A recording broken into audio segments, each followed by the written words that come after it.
الحمد للہ والصلاة والسلام علی نبی بعد اما بعد فاعوذ باللہ من الشیطان الرجیم بسم اللہ الرحمن الرحیم وقال اللہ تعالی فی القرآن المجید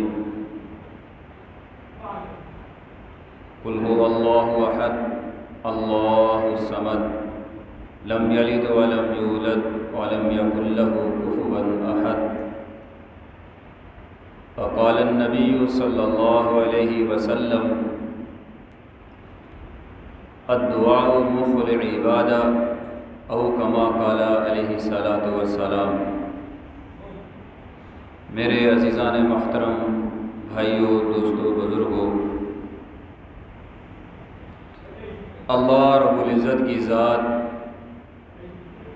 اس کی رحمت، اس کی عظمت، اس کی بلندی، اس کی کبریائی، وہ بہت اعلیٰ ہے۔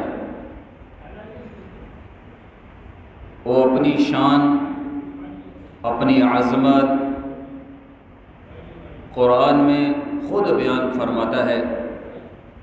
الحمدللہ رب العالمین الرحمن الرحیم مالک یوم الدین ایاک نعبد و ایاک نستعین اللہ لا الہ الا هو الحی القیوم لا تأخذہ سنۃ ولا نوم الہکم الہ واحد لا الہ الا هو الرحمن الرحیم قل هو اللہ احد اللہ الصمد لم یلد ولم یولد ولم یکن له کفوا احد۔ اللہ اپنی ذات میں تنہا ہیں، وہ اکیلے ہیں، وہ بلند ہے۔ رب المشرقین و رب المغربین، وہ مشرق کا بھی رب ہے، وہ مغرب کا بھی رب ہے، وہ شمال کا بھی رب ہے، وہ جنوب کا بھی رب ہے، وہ ہواؤں کا بھی رب ہے، وہ فضاؤں کا بھی رب ہے۔ دن کو لانے والا، دن کے نظام کو چلانے والا، رات کو لانے والا، رات کی تاریکی میں سکون دینے والا، دن کو لے کے آنے والا، دن کے اندر چین دینے والا، سکون دینے والا، معاش دینے والا، ایک اللہ کی ذات ہے۔ مشرقوں کا بھی وہی اللہ ہے، مغربوں کا بھی وہی اللہ ہے۔ ساتوں زمین و آسمان میں جتنی بھی مخلوقات ہیں، سب کا مالک بھی وہی ہے، خالق بھی وہی ہے، رازق بھی وہی ہے۔ رازق اتنا بڑا رازق ہے کہ اربوں خربوں کے حساب سے مخلوقات ہیں، 18,000 مخلوقات ہیں، پھر اس کے اندر کروڑوں کے حساب سے، اربوں کے حساب سے اللہ نے ذی روح کو پیدا کیا، جمادات کو پیدا کیا، نباتات کو پیدا کیا، حیوانات کو پیدا کیا، پھر ان کو پالنے والا ہے، ان کو کھلانے والا ہے، ان کو سلانے والا ہے، ان کو اٹھانے والا ہے، ان کو سکون دینے والا ہے۔ وہ اکیلی ذات ہے، وہ ایسا رب ہے، ایسا رب ہے کہ کوئی اس کی مخلوق میں بہت ساری مخلوقات ایسی ہیں جن کو کھانے کے لیے تازہ گوشت چاہیے، ہر وقت تازہ گوشت چاہیے۔ وہ دن میں 1 بار کھائیں، 2 بار کھائیں، 3 بار کھائیں، ان کو تازہ گوشت چاہیے، اللہ ان کو کھلاتے ہیں۔ کسی کو 6 مہینے بعد چاہیے، کسی کو 2 مہینے بعد چاہیے، کسی کو 1 مہینے بعد چاہیے، اللہ ان کو کھلاتا ہے۔ ایک اللہ کی ذات ہے جو ناممکن کو ممکن کر کے دکھاتا ہے۔ ایک اللہ کی ذات ہے جو ممکن کو ناممکن، ناممکن کو ممکن کر کے دکھاتا ہے۔ وہ ایک اللہ کی ذات ہے، وہ چاہے تو سورج نکلے، وہ چاہے تو سورج نہ نکلے۔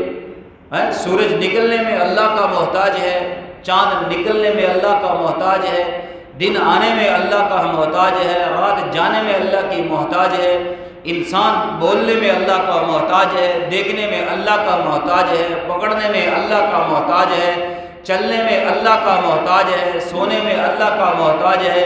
انسان کے اندر کا نظام، انہضام وہ اللہ کے حکم کے تابع ہیں۔ اللہ چاہے گا تو انسان کے ہاتھوں میں طاقت آئے گی، اللہ چاہے تو انسان کی ٹانگوں سے جان کو نکال دے، طاقت نکال دے۔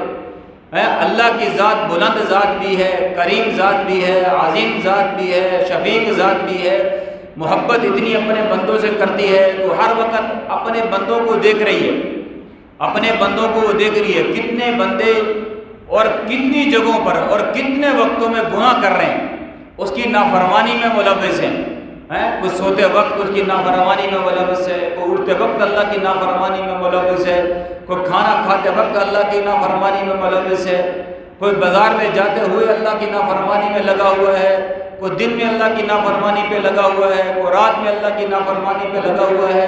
اللہ کہتا ہے میں دیکھ رہا ہوں، اللہ رب العزت کی ذات کہتی ہے کہ میں اپنے بندوں کو دیکھ رہا ہوں کہ میرا بندہ تو کیا کر رہا ہے، میں تجھ سے غافل نہیں ہوں، مجھے پتہ ہے تو حلال کھا رہا ہے، تو حرام کھا رہا ہے، میں دیکھ رہا ہوں کہ تیرے گلاس کے اندر جو پینے والا پانی ہے وہ پانی ہے، وہ شراب ہے، وہ پیپسی ہے، وہ کوئی جوس ہے۔ اللہ کہتا ہے میں دیکھ رہا ہوں تیرے پیٹ میں جو لقمہ جا رہا ہے وہ مجھے پتہ ہے وہ کیسے جا رہا ہے، وہ کہاں سے کما کے لایا، تیرے قدم جب اٹھتے ہیں مجھے پتہ ہے کہ تو کیا سوچ کے جاتا ہے، تیری سوچ کیا سوچتی ہے، تیرے ہاتھ کن کاموں کی طرف ہلتے ہیں، تیری نظر کہاں اٹھ رہی ہے، تیرے کان کیا سن رہے ہیں، کیوں سن رہے ہیں۔ اللہ کہتا ہے میں غافل نہیں ہوں، جب تو میری نافرمانی کرتا ہے، جب تو میری نافرمانی والے کام کرتا ہے، مجھے اتنی طاقت ہے کہ میں جب تیرے پیٹ میں لقمہ حرام جائے تو میں تیرے پیٹ کو پھاڑ کے رکھ دوں، میں تیرے پیٹ میں کیڑے پیدا کر دوں، میں تیرے پیٹ میں بیماریاں پیدا کر دوں۔ میرے اندر پاور ہے، جب تیری آنکھ غلط استعمال ہوتی ہے تو دیکھ رہا ہے، اللہ سب دیکھ رہے ہیں کہ تو موبائل لے کے بیٹھا ہوا ہے، موبائل پہ کیا دیکھ رہا ہے، ابے سے چھپا لے، استاد سے چھپا لے، گھر والوں سے چھپا لے، لوگوں سے چھپا لے، لیکن اللہ کہتا ہے کہ میں تیری آنکھ کی خیانت کو جانتا بھی ہوں، میں دیکھ بھی رہا ہوں۔ میرے اندر پاور ہے کہ جب تو اپنی آنکھ کو غلط استعمال کرتا ہے کہ میں تیری آنکھوں کو نکال کے رکھ دوں، میں تیری آنکھوں کی بینائی چھین لوں، جب تیرے کان غلط سنتے ہیں میرے اندر اتنی پاور ہے کہ میں تیرے کانوں کی سماعت کو بند کر دوں، جب تیرے ہاتھ غلط پکڑتے ہیں میرے اندر اتنی پاور ہے کہ میں تیرے ہاتھوں کو توڑ کے رکھ دوں، جب تیرے قدم غلط اٹھتے ہیں میرے اندر پاور ہے کہ میں تیرے قدموں کو توڑ کے رکھ دوں، تیری ٹانگوں کو توڑ کے رکھ دوں، جب تیرا دماغ غلط سوچتا ہے میرے اندر پاور ہے کہ میں تیرے دماغ کو مفلوج کر کے رکھ دوں، میں تیری سوچ کو مفلوج کر کے رکھ دوں، میں تیرے جسم کو مفلوج کر کے رکھ دوں۔ لیکن اللہ کہتا ہے اللہ اتنا عظیم ہے، اللہ اپنے بندوں کو مہلت دیتے ہیں، اللہ اپنے بندوں کو مہلت دیتے ہیں۔ اللہ کیسے مہلت دیتے ہیں کہ جب ایک آدمی اللہ کی نافرمانی کرتا ہے، آسمان سے ستارے کہتے ہیں اللہ اس تیرے بندے نے تیری نافرمانی کی، جس کے لیے تو نے آسمان بنایا، جس کے لیے تو نے زمینیں بنائی، جس کے لیے تو نے دن رات کے نظام چلائے، جس کے لیے تو نے ہوائیں چلائی، آج وہ تیرا بندہ تیری نافرمانی کر رہا۔ جب وہ نافرمانی کرتا ہے آسمان کہتا ہے کہ اللہ میں اس پہ ٹوٹ پڑوں، آسمان کے ستارے پوچھتے ہیں اللہ ہم ان کے اوپر ٹوٹ کے گر جائیں، سورج پوچھتا ہے اے اللہ میں اپنی تپش کو تیز کر دوں، چاند پوچھتا ہے اے اللہ میں نکلنا بند کر دوں۔ جب آدمی اللہ کی نافرمانی کرتا ہے زمین پوچھتی ہے اے اللہ تیرا یہ نوجوان بندہ، تیرا یہ بوڑھا بندہ، تیری یہ نوجوان بندی، تیری یہ بوڑھی بندی، تیری یہ مخلوق میں تیرا یہ بندہ یہ دنیا میں جو چل رہا ہے یہ اس کے دماغ میں فطور بھرا ہوا ہے، یہ کسی کا نقصان کرنے جا رہا ہے۔ زمین کہتی ہے اللہ تو حکم دے تو میں پھٹ کے اس کو نگل۔ جب ایک آدمی نافرمانی کے ساتھ ایک لقمہ روٹی کا منہ میں ڈال رہا ہوتا ہے تو روٹی کا لقمہ پوچھ رہا ہوتا ہے اے اللہ میں اس کے معدے میں جانے کی بجائے میں اس کے سانس والی نالی میں چلا جاؤں، میں اس کی سانس والی نالی کو بند کر دوں۔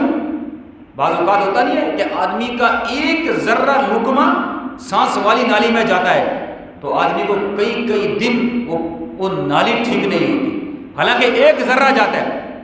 بعض اوقات ایک قطرے کا بھی پتہ نہیں کتنا حصہ سانس والی نالی میں جاتا ہے، آدمی کا سانس بند ہونے کے قریب ہو جاتا ہے۔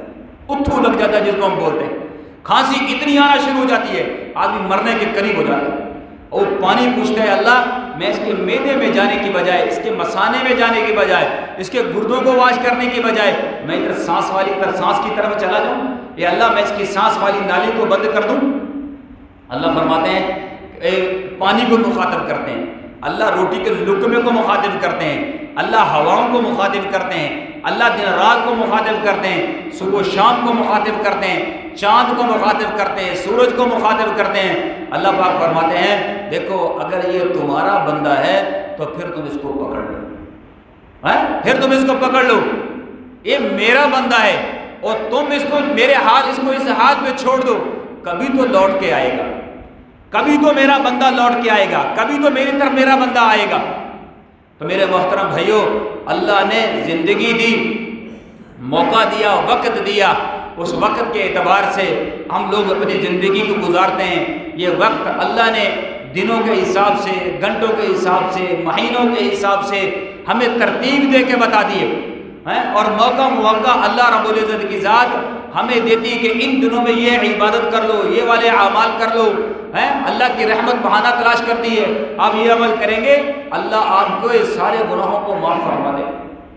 جیسے ابھی ذی القعدہ کا مہینہ شروع ہو چکا ہے، اس کے بعد ذی الحجہ کا مہینہ ہے، یہ انتہائی مبارک دن ہوتے ہیں، انتہائی مبارک گھڑیاں ہوتی ہیں ذی الحجہ کی، خصوصی طور پہ ذی الحجہ کے پہلے 10 دن، ایک قربانی کے جو پہلے 10 دن ہوتے ہیں، یہ اللہ نے ہر اعتبار سے ہمارے لیے قیمتی بنائے ہیں۔ آج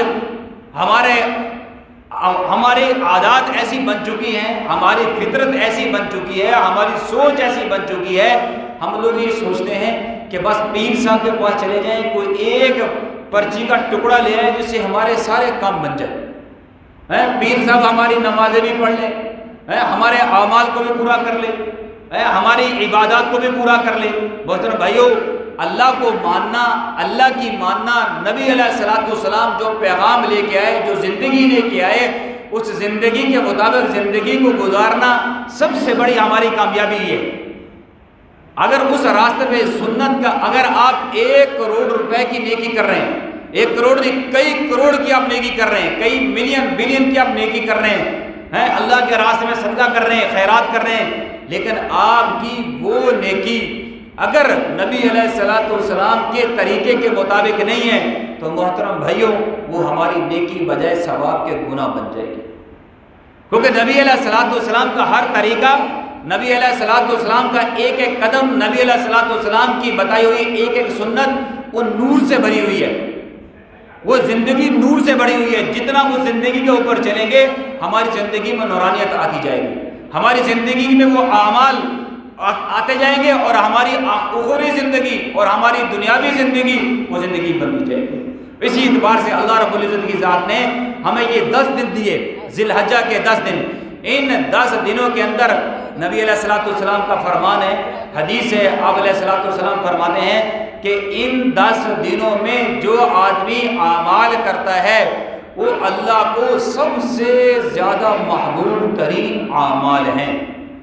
ذی الحجہ کے پہلے 10 دن میں جتنے بھی اعمال انسان کرتا ہے، نیک اعمال، ایک تو اللہ کے ہاں اس کی اہمیت بڑھ جاتی ہے، اس کا اجر بڑھ جاتا ہے، اس کا ثواب بڑھ جاتا ہے، اور اللہ کے ہاں اس بندے کی قبولیت مقبولیت دونوں اللہ کے ہاں بڑھ جاتی ہے جو ان 10 دنوں کے اندر نیک اعمال کرے گا۔ باقی ان 10 دنوں کے اندر انسان جو اعمال کرتا ہے باقی دنوں میں، ان 10 دنوں میں اپنے اعمال کو اور بھی زیادہ کر لے۔ تہجد کا عادی نہیں ہے تو تہجد پڑھنا شروع کر دے، اشراق کا عادی نہیں ہے اشراق پڑھنا شروع کر دے، تلاوت کا عادی نہیں ہے تلاوت کرنا شروع کر دے، دعائیں مانگنے کی عادی نہیں ہے دعائیں مانگنا شروع کر دیں۔ اللہ کے ہاں یہ 10 دن بڑے قیمتی ہیں۔ آپ علیہ الصلوۃ والسلام سے کسی نے پوچھا، جب آپ یہ حدیث فرما رہے تھے کہ یا رسول اللہ کیا یہ عمل جہاد سے بھی بڑھ کر ہے، کیا یہ عمل جہاد سے بھی بڑھ کر ہے؟ تو آپ علیہ الصلوۃ والسلام نے فرمایا ہاں، جو آدمی اللہ کے راستے میں جائے، اپنا مال بھی خرچ کر دے اور اللہ کے راستے میں جا کے مر جائے، اللہ کے راستے میں جا کر شہید ہو جائے، وہ آدمی ان دنوں کے اعمال کے برابر پہنچ سکتا ہے۔ کتنا بڑا عمل ہے. ایک شہید اس کا خون کا قطرہ بھی زمین پہ نہیں گرتا، اللہ اس کے گناہ معاف فرما دیتے ہیں. کتنا بڑا عمل ہے ایک شہید کا. لیکن وہ شہید بھی ہو رہا ہے، اپنا مال بھی اللہ کے راستے میں لگا رہا ہے. تو آپ علیہ الصلوۃ والسلام فرما رہے ہیں کہ ان 10 دنوں کے ذی الحجہ کے پہلے 10 دنوں کے جو اعمال ہیں یہ اللہ کے ہاں اتنے محبوب ترین اعمال ہیں. تو اپنے اعمال کو درست کر لیں. ان 10 دنوں کے اندر اپنے اعمال کو بڑھائیں، اپنی نیکیوں کو بڑھائیں. اور ان 10 دنوں میں جو ہماری زندگی میں بڑے بڑے گناہ ہیں، بڑے بڑے گناہ ہیں، کوشش کریں اپنی زندگی میں ان گناہوں سے توبہ کر لیں. سب سے بڑا گناہ جو ہر وقت انسان کے ساتھ جڑا ہوا ہے، ہر وقت انسان کے ساتھ، یہاں تک کہ آدمی اگر بیت اللہ میں بھی چلا جائے نا، بیت اللہ کا غلاف پکڑ کر اللہ کے سامنے گڑ گڑا کے رو بھی رہا ہے، اللہ سے معافی بھی مانگ رہا ہے، وہ گناہ تب بھی انسان کے ساتھ جڑا ہوا ہے. الفاظ بہت سخت ہیں لیکن میں بولتا نہیں ہوں. اللہ نے وہ گناہ کیا ہے؟ وہ انسان کا داڑھی منڈوانا، انسان کا داڑھی منڈوانا، اور اسی طرح عورت کا بے پرد ہونا. یہ 2 اعمال اس طرح کے ہیں جو ہر وقت انسان کے لیے باعث لعنت ہے. کتنا بڑا عمل ہے. آدمی بیت اللہ میں بیٹھا، روضہ رسول کے سامنے بیٹھا ہے، لیکن اللہ کی بجائے رحمت کے وہ انسان کے اوپر اللہ کی لعنت برس رہی ہے. اس گناہوں سے، اس گناہ سے امت کے اندر یہ گناہ اتنا پھیلتا جا رہا ہے بلکہ یہ فیشن بنتا جا رہا ہے. لاکھوں ہم دیندار لوگ ہیں، ہم تبلیغ والے لوگ ہیں، تبلیغ میں نکلنا ہوتا ہے. اللہ پاک نے تقریباً پورا پاکستان بھروا دیا، علاقہ علاقہ بھروا دیا، بڑے بڑے گھرانے دیندار دیکھے، لیکن لاکھوں میں ایک عورت بامشکل شرعی پردے والی ملتی ہے، جس کو شرعی پردہ کہتے ہیں، جو اللہ نے حکم دیا. لاکھوں کے بعد چند عورتیں ملیں گی جو آپ کو شرعی پردہ. مولوی صاحب کی بیوی بھی بے پردہ، تبلیغی کی بیوی بھی بے پردہ. ہمارے ہاں پردہ اس کو کہتے ہیں کہ باہر نکلو تو برقع پہن لو، باہر نکلو تو نقاب کر لو. باہر کوئی حاجی صاحب کھڑے ہوں گے، مولوی صاحب کھڑے ہوں گے، جماعت والے کھڑے ہوں گے، کوئی مدرسے کا استاد کھڑا ہوگا، کوئی جاننے پہچانے والا کھڑا ہوگا، بازار جا رہے ہیں، کیا کہیں گے لوگ، بغیر پردے کے جا رہی ہے. ہمارے ہاں یہ پردہ ہے. حالانکہ ہر اس مرد سے پردہ کرنا ضروری ہے جس سے عورت کی شادی ہو سکتی. ہم نے فرضی رشتے بنائے تھے، فرضی رشتے، چاچا ہے، بابا ہے، دادا ہے، نانا ہے. جس کو میرا نبی منع فرما رہا ہے تو چاچا بابا نانا کہاں سے آ گئے؟ حضرت زید رضی اللہ تعالیٰ عنہ آپ علیہ الصلوۃ والسلام کے منہ بولے بیٹے تھے. حضرت زید رضی اللہ تعالیٰ عنہ نے اپنی بیوی زینب کو طلاق دی. اللہ اکبر. اب مجھے بتائیں کہ جو آدمی کا بیٹا ہو، ساری زندگی اس کو پالا ہو، اور لوگوں کے اندر یہ مشہور ہوگا کہ زید بن حارث نہیں، یہ زید بن محمد ہے، تو آپ بتاؤ وہ اپنی بیوی کو طلاق دے. ایک بیٹا آدمی جیسے آج کل ہم لوگ لے کے پال لیتے ہیں، وہ اپنا بیٹا بھی نہیں ہے، وہ اپنی بیوی کو طلاق دے. اور جس آدمی نے بیٹا بنا کے رکھا، کیا خیال ہے وہ شادی کر لے گا اس کے ساتھ؟ کر کے تو دکھائے. ہمارا معاشرہ اس کو ایسے توڑ پھوڑ کر عیب نظر آئے گا. عیب، دنیا کا سب سے بڑا عیب. دیکھو اب تک یہ بہو تھی، بیٹی بنا کے رکھی تھی، تو اس کا سسر تھا، اور اب اسے شادی کر لی. وہ اللہ کے بندے، تجھے کس نے کہا تھا یہ تیرا بیٹا ہے؟ تیرا تو بیٹا ہے ہی نہیں. ہو منہ بولا بیٹا تو رکھ ہی نہیں سکتا، بنا ہی نہیں سکتا، کیسے بنا لے گا دوستو؟ باپ کی نسبت بدلنا قرآن میں منع ہے. یہ بھی ساری زندگی کا انسان کے ساتھ لیبل لگا رہتا ہے کہ آدمی کی اولاد نہ ہو، وہ کسی کی لے کے پال لے اور اپنا نام دے دے. یہ گناہ کبیرہ ہے، مرنے کے بعد بھی معاف نہیں ہوتا جب تک اس کا نام کا لیبل اس کے باپ اصل باپ کو نہیں دیتا. تو آپ علیہ الصلوۃ والسلام سے اللہ نے یہ کام کروایا. حضرت زینب سے آپ علیہ الصلوۃ والسلام نے شادی کی. جو آپ کی بظاہر بہو نظر آ رہی تھی وہ امہات المومنین بن گئی. کتنا بڑا مسئلہ ہے. تو محترم بھائیو، اگر گھر کے اندر ایسا معاملہ ہے، چاچا ہے، تایا ہے، منہ بولے، ان سب سے پردہ کرنا ضروری ہے، ان سب سے پردہ ضروری ہے. لیکن ہمارا پردہ کیا ہے؟ صرف بازار سے نکلتے ہوئے. اچھا ایک اور چیز، پردہ ہم لوگ کر لیتے ہیں. پردہ کرنے میں کیا ہوتا ہے کہ باہر لوگوں سے پردہ ہے، کزنوں سے بھی پردہ کر لیا، رشتہ داروں سے بھی پردہ کر لیا. یہ جو بڑے بڑے موبائل رکھے ہوئے ہیں اس کو بیٹھ کے لے کے ڈرامے دیکھنا شروع کر دیتی ہیں. مولوی صاحب سے پردہ ہے اور جو ڈرامے میں پینٹ شرٹ پہن کے کھڑا ہوا بابو صاحب، اس سے کوئی پردہ نہیں. پھر اس سے تو مولوی صاحب اچھے ہیں، اس کے تمہارے گھر کے حاجی صاحب اچھے، اسے پردہ کس بات کا؟ جس طرح ریئل زندگی میں، عام زندگی میں ان لوگوں سے پردہ ہے، اسی طرح سکرین پر بیٹھ کے غیر محرم سے بھی پردہ ہے. وہ تو غیر محرم ہے. اور ہماری خواتین ٹک ٹاک میں آ رہی ہیں، ہمارے مرد حضرات نے بڑے بڑے موبائل اپنی بیگمات کے ہاتھ میں دیے ہوئے. کوئی بات نہیں، شوہر کی بات ہے. یہ غیر ایک گناہ کبیرہ ہے، اور ایسا گناہ ہے جو ہر وقت آدمی کے ساتھ جڑا ہوا ہے.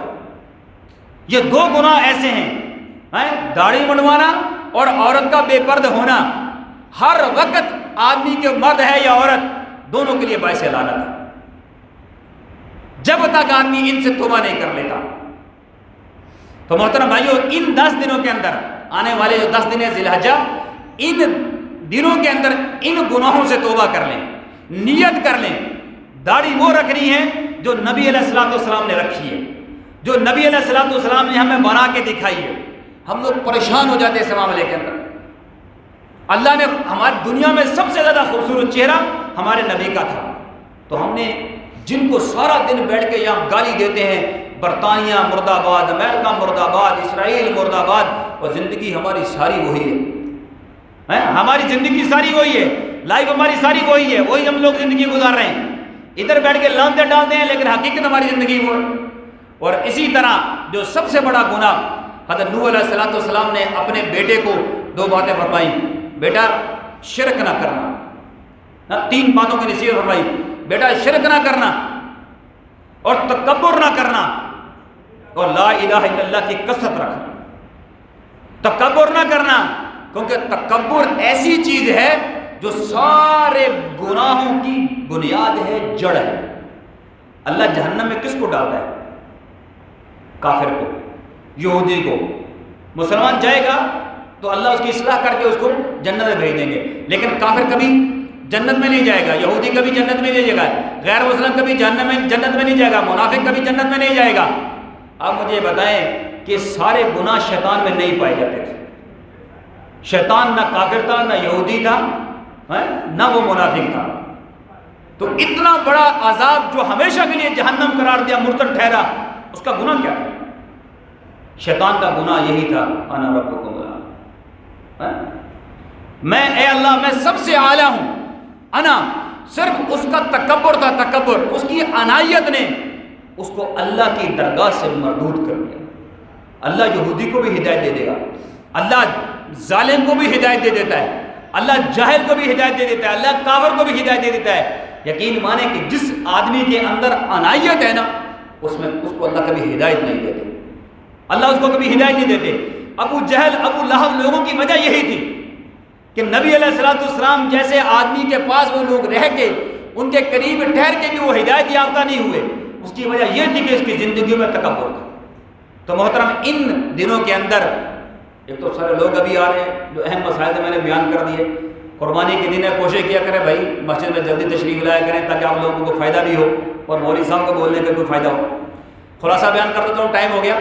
کہ آدمی یہ جو آنے والے 10 دن ہیں، ان دنوں میں قربانی والے قصے سے، ابراہیم علیہ الصلوۃ والسلام کا ہم ایک روٹین میں قصہ سنتے ہیں، اللہ خیر صلی اللہ، یہ قصہ نہیں ہے، یہ قرآن کا واقعہ ہے. یہ قرآن اللہ خود بیان کرتا ہے، اس میں چند چیزیں بیان فرمائی. سب سے پہلے اس میں اللہ نے توحید کو بیان کیا، نمبر 1. دوسرا، اللہ رب العزت نے قربانی والے واقعے میں ابراہیم اور اسماعیل علیہ الصلوۃ والسلام کے درمیان اولاد کی تربیت کو بیان فرمایا. اولاد کو کیسا ہونا چاہیے؟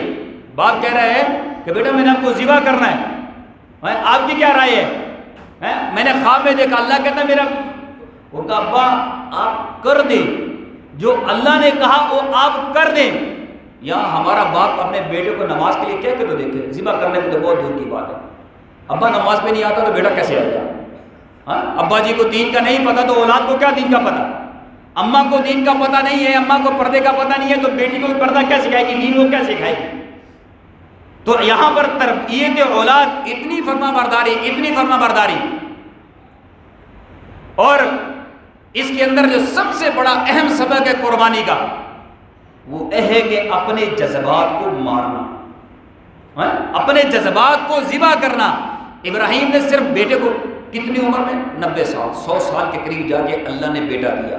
اللہ نے کہا ابراہیم ذبح کر دے، نہ پہلے کہا اس کو جنگل میں چھوڑ کے آ، سی بھی نہیں کی، پھر کہا ان کو چھوڑ کے وہاں بات نہیں کرنی، واپس آ جاؤ، واپس آ گئے۔ 1 سال کے بعد کہا اللہ اپنے بیٹے کو ملاؤں، بیٹے کو ملنے گئے، کہا ابراہیم چلے جاؤ، گھوڑی سے سواری سے نیچے نہیں اترنا، بیوی سے بات نہیں کرنی۔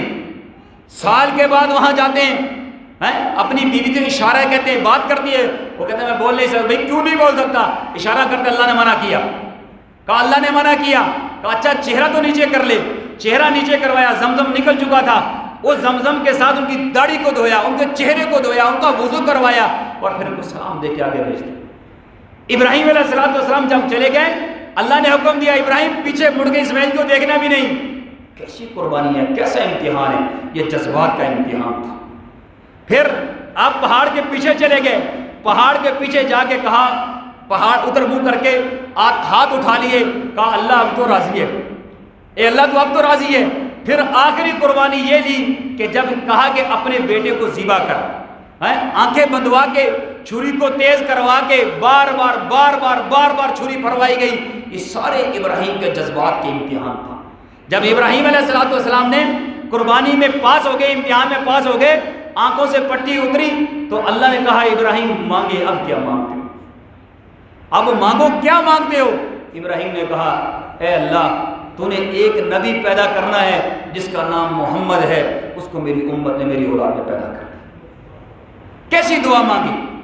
تو آج ہم نے بیٹا نہیں ذبح کرنا، ہم سے قربانی کیا ہے؟ اپنی آنکھیں جھکا لو، اپنے کانوں کو بند کر لو، اپنی آنکھوں کو گناہوں سے بچا لو، زبان کو گناہوں سے بچا لو، کوشش کرو پیٹ میں لقمہ حلال جائے، کوشش کرو اولاد کے پیٹ میں لقمہ حلال جائے، کسی کا حق نہیں مارے، کسی رشتہ دار کا حق نہیں مارے، کسی بھائی کا حق نہیں مارے، اولاد کا حق نہیں مارے، اولاد ماں باپ کا حق نہیں مارے، کوشش کریں پیٹ میں لقمہ حلال چلائے۔ اللہ یہ ہم سے قربانی مانگتا ہے، اور یقین مانے کہ جب آدمی کی آنکھ اللہ کی نافرمانی کے لیے اٹھتی ہے، بار بار دل کرتا ہے اس عورت کو دیکھ لوں، اس لڑکی کی دیکھ لوں، فلاں چیز کو دیکھ لوں، فلاں چیز کو دیکھ لوں، دل کر رہا ہے۔ آپ اللہ کے رضا کے مطابق اپنی آنکھوں کو جھکا لیتے ہیں، اللہ پہلا انعام یہ دیتا ہے، اللہ ایمان کی حلاوت دیتے ہیں، ایمان کی حلاوت۔ جو آنکھ جھکاتا ہے یہ اللہ منظر اسی کو دکھاتے ہیں۔ اور دوسرا، اللہ جو یہ بندہ قربانی کرتا ہے، اس قربانی کے صدقے جو آدمی دعا مانگتا ہے، اللہ اس دعا کو بھی قبول فرماتے ہیں۔ تو محترم بھائی، صرف قربانی کر لینا، جانور ذبح کر لینا، بڑا پتہ چلے کہ میں نے 2 لاکھ کا جانور لے لیا، 3 لاکھ کا جانور لے لیا، فیس بک پہ چڑھا دیا، واٹس ایپ پہ چڑھا دیا، گروپوں پہ بلے بلے ہو گئی، اللہ کو یہ نہیں چاہیے، اللہ کو یہ نہیں چاہیے۔ اللہ کو جو اندر کی میں ہے نا، اس کو قربان کر دیں، اللہ کی قسم اللہ ہماری قربانیوں کو قبول فرما لیں گے۔